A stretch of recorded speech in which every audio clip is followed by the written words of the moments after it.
Kuidas sõlmida lapsega kokkuleppeid, kui otsustate talle digiseadme anda? Kokkulepped tuleks koostada vastavalt lapse vanusele ning ajakohastada lapse kasvades. Igas keskkonnas on oluline teada, kuidas seal turvaliselt tegutseda. Näiteks, enne kui laps hakkab tänaval iseseisvalt liikuma, tutvustame talle ohutut liiklemist ja käime vajalikke teekondi algusest läbi koos. Sama käib ka interneti kohta. Kui annate lapsele kasutada nutiseadme, siis leppige kohe kokku ka selle kasutamise reeglites. Esmalt anna lapsele teada, et sa hoolid temast. Selleks, et ta nutiseadet ning internetti kasutades ennast hästi tunneks, on oluline teha koos kokkulepped. Arutage, millised võimalused ja riskid interneti kasutamisega võivad kaasneda.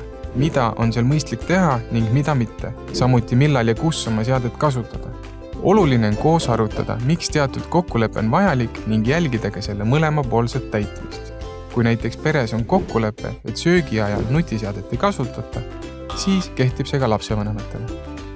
Eeskuju kasvatab rohkem kui õpetussõnad. Arvestage, et laps jelendab ka teie käitumist. Jälgige, kuidas ja kui sageli ise internetis olete ja mida te seal teete. Tuvastage veebilehed, mida soovite, et teie laps külastaks. Internetis leidub mitmeid lastele mõeldud rakendusi ja harivaid veebilehti ning eakohaseid ja põnevaid mänge. Tundke huvi lapse tegemiste vastu digitaalmaailmas. Külastage koos samu veebilehti, mängige talle meeldivaid mänge ja vestelge, miks talle mingi keskkond või tegevus meeldib. Põneva ja huvitava keskel võib ajataju kaduda. Selgitage, et ekraanide kasutamisel on oluline teha pause ning vastavalt lapse vanusele ja digiseadmega tehtavatele tegevustele tuleks seada mõistlik ekraaniaeg, et jõuaks tegeleda ka muu olulisega. Tunne huvi, kuidas lapsel internetis ja nutivahendis läheb ja mis talle huvi pakub. Kui sellest rääkimine on tavapärane, on lapsel kergem rääkida, ka siis, kui ta kogeb seal midagi arusaamatut või ebameeldivat. Kõik veebilehed pole mõeldud lastele. Anna lapsele teada, et kui ta näeb midagi, millest aru ei saa või on talle hirmutav, siis ta räägiks sellest sinuga. Usalduslik suhe lapse ja lapsevanema vahel on parim kaitse.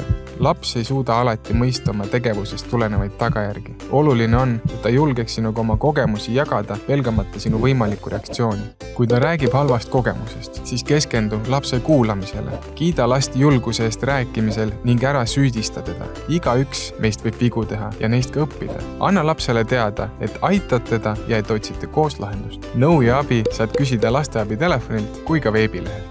Hoia ennast digimaailma arengutega kursis. Jälgi, millised võimalused ja riskid interneti ning nutiseadmete kasutamisega võivad kaasneda ja räägi neist oma lapsega. Rohkem infot leiad targalt internetis veebilehelt ning vaata ka videot nutiseadme andmine lapsele ohutus.